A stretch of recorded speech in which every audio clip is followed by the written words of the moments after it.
In the moonlight. It was a cool and crisp night in the Epping Forest. The stagecoach moved amongst the shadows of a full silver moon, which gave the forest a magical glow, thought Mary Gregory, a passenger of the coach. Her brother, the magistrate, Sir Thomas Gregory, thought it felt less magical but more eerie and dangerous. He saw highwaymen and footpads in every shadow. The driver was also nervous, as highwaymen were known to work these woods. Suddenly a man with gleaming guns on a white horse rode out of the shadows into the moonlight. He was handsome and well-dressed. The nervous driver sped up the coach. The horseman followed at a faster pace. "Stop or I'll shoot!" he shouted. Firing his pistol, he winged the driver, who knew the next shot might kill him, so he slowed and stopped the coach. The rider pulled up to them and dismounted. "Stand and deliver your money or your life," shouted the highwayman. Mary and her brother climbed out of the coach. "Ah, good evening, my lady and Sir Thomas Gregory. It is a lovely evening, is it not?" said the highwayman, as he kissed Mary's hand. "Oh, yes, it is," responded Mary, enchanted by the moonlight and his gallantry. "No, it is not. I would rather have missed this meeting, Faulkner," said the magistrate, recognising him from wanted posters. "Faulkner? Not Gentleman John Faulkner?" asked Mary. "Guilty," said the highwayman, smiling behind his mask. "Your goods, please, Sir Thomas," added Faulkner, pointing a gun at the magistrate. Mary offered up her jewellery. "No, keep your things, my lady," said Faulkner, giving her jewellery back. Her brother reluctantly handed him his purse of money. The highwayman next turned to the driver, whose arm was bleeding badly and holding out his hand for more booty. John said, "Now you, sir, you should get that arm looked at. It looks quite bad." The driver handed over his valuables. The highwayman sent them on their way. Sir Thomas driving, with the driver inside the coach being tended to by Mary. 2 nights later, with the weather warmer, a new highwayman was on the road for the first time. It seemed to be a youth in a black outfit who was enjoying the thrill of riding through the night. It was the first outing of this new highwayman. The highwayman who nearly held up a coach, but somebody beat this would-be highwayman to it. So turning the horse and heading home was all that could be done. The next morning, the Gregory home had a visitor. Mary was very excited to meet this famous man she had never met before. He was a friend of her brother's, a famous popular actor who was playing a highwayman on stage in London. He was a tall, handsome man, and from the moment Mary saw him, she knew she could easily love this man. His name was Sir Justin Beaufort. "Hello, my lady," said the actor. "I hear that you met a real highwayman the other day. I wish I had been with you. They are so thrilling and romantic." "Yes, they are," agreed Mary. "No, they are dangerous mercenaries. The driver of the coach died from the wound he got from the highwayman. Or did you forget that?" asked Sir Thomas. Sir Justin looked chastened and nervous. "Did he have a family?" asked Sir Justin. "More than likely, and they'll hang Faulkner now he's killed someone," said Sir Thomas. "He won't hang." "It was an accident," said Mary. "He shot the man. He should have realised there was a chance the man would die," said Sir Thomas. "If they get him, they will hang him, I'm sure of that," said Sir Justin sadly. Later, Mary was riding in a coach with Sir Justin, and she heard, "Stand and deliver your money or your life," the voice yelled. When the coach stopped, she leapt out of the coach to see the driver being murdered with a single shot to the heart, for no other reason than that he didn't stop quickly enough. She was now nervous. This was the feared killer highwayman, Terrence the Terror of Essex. "Hand over your loot! Either give it to me now, or I will take it from your body," Terrence the Terror said to her. She did so quickly. Out of the coach stepped an angry Sir Justin. "That's enough, Terry. Give it all back," said Sir Justin. This startled the Terror, who was confused. Justin walked over, disarmed him, and pointed the Terror's own gun at him. "I said give it back, Terry," said Sir Justin. "Don't call him Terry. People say he doesn't like that." "This isn't the theatre. He'll kill you," said Mary nervously. "He'll have to wait in line," said Sir Justin, with a smile. "Sir Justin, you are annoying me. Nobody robs me, not even my friends. You will pay for this stand down, and I will forget it," said Terrence. the Terror. "Stand and deliver Terry," said Sir Justin. "He is drunk, ignore him, Mr. Terror," said Mary.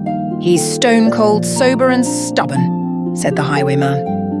Terrence the Terror handed back the loot, but he was fuming. Sir Justin shot in the air to disarm the gun. "Here you are, my friend. Have your property and let us go on our way," Sir Justin said.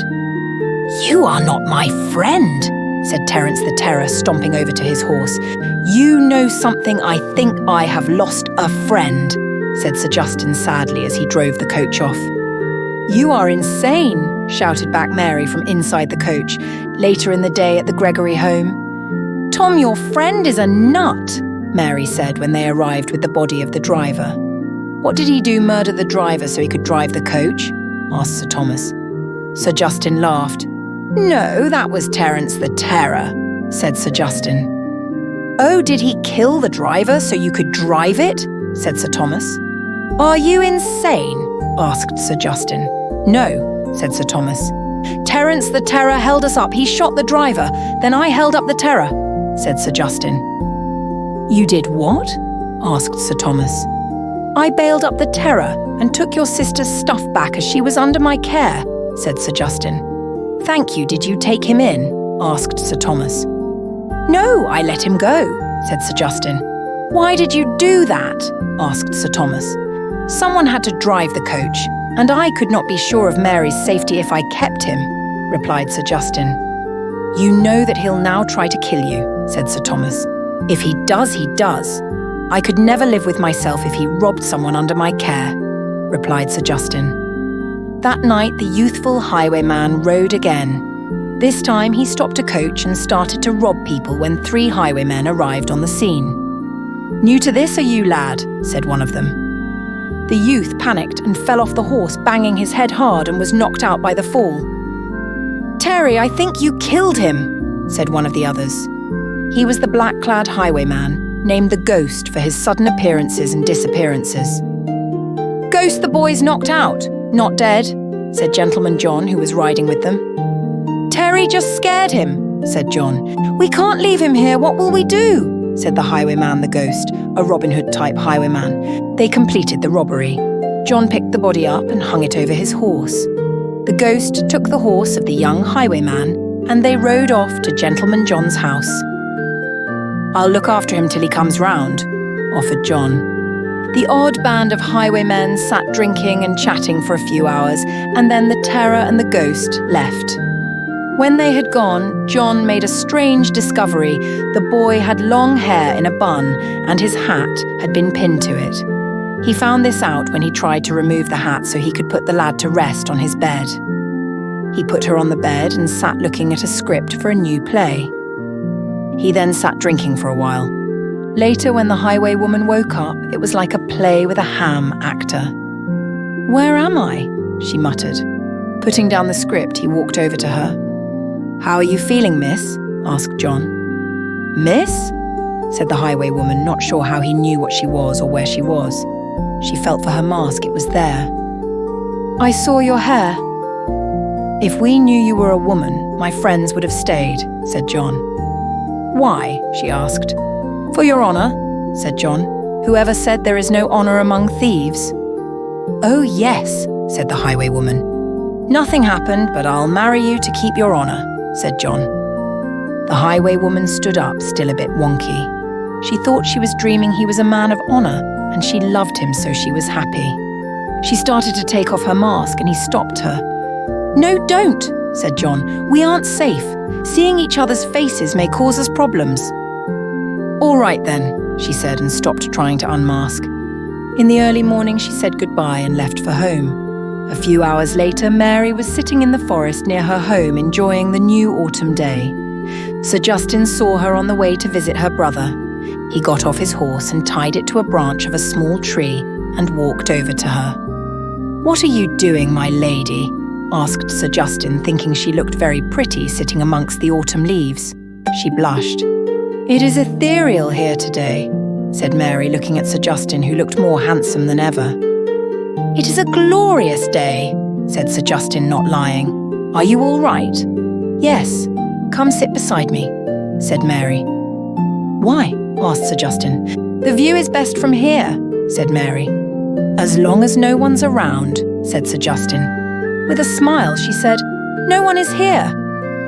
Sir Justin sat beside her. What are we looking at? Asked Sir Justin. Everything the wind is singing in the trees, blowing leaves through the air as they fall to the ground. The birds are singing and the forest floor is covered in crisp leaves thick as snow, said Mary. Forgetting propriety and everything, he lay on his back in the leaves. I have never seen anything so beautiful. I could forget everything and live here in this moment forever. Then looking up at the sky, he said, This looks better. Mary lay back too. She watched the leaves fall from the trees blowing in the wind. A leaf fell down, floating onto her heart. She put her hand on it. A voice interrupted the scene. There you are, Mary. Have you been with him all night? Everyone has been looking for you, accused Sir Thomas. No, Sir Justin said, standing. I just found her here. I was on my way to see you. Mary, trying to stand up, fell over her long skirt. I was not with him, said Mary. Sir Justin thought he could see a forced marriage wedding being set up. I can't marry her, said Sir Justin. Why? Asked Sir Thomas. I can't say, said Sir Justin. No excuses means that you must marry her for your honour and hers, said Sir Thomas. Don't use my honour against me, said Sir Justin. You must marry her as you are driven by your honour, Sir Thomas said. Sir Justin shook his head, jumped on his horse and rode away. Over the following weeks, the highwayman and highwaywoman became inseparable and took to the road most nights. They planned to run away and marry after one last job, but it all went wrong. There was an unexpected ambush.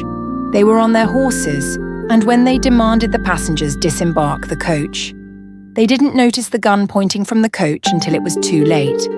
But when they did, they rode away. It was Sir Thomas who shot one of them. John could have escaped, but he jumped off his running horse, which continued on its way. He ran back to his fiancée, the highwaywoman. You shot her, said John accusingly, kneeling down, cradling her and looking into her face. Why didn't you escape? Asked the dying highwaywoman. I don't want to live without you, said John. I have the two of them. I shall unmask them, said Sir Thomas. Unmasking John, his eyes widened and looked horrified. Hi, said Sir Justin. You are engaged to my sister. Who is this harlot? Asked Sir Thomas, ripping off her mask, looking devastated. Mary! No! Cried Sir Thomas. Mary, my other fiancée, said John. My love, said Mary, and died. John kissed her for the first and last time. A few weeks later, John joined her in death. As John was standing on the gallows at Tyburn, Sir Thomas watched the noose go round John's neck. Sir Thomas was sad. He knew he'd missed John and Justin. The executioner reached for and pulled the lever for the trap door. Then the magistrate closed his eyes. He saw Mary and John lying in the leaves in the forest, and he heard John saying, I have never seen anything so beautiful. I could forget everything and live in this moment forever. The end.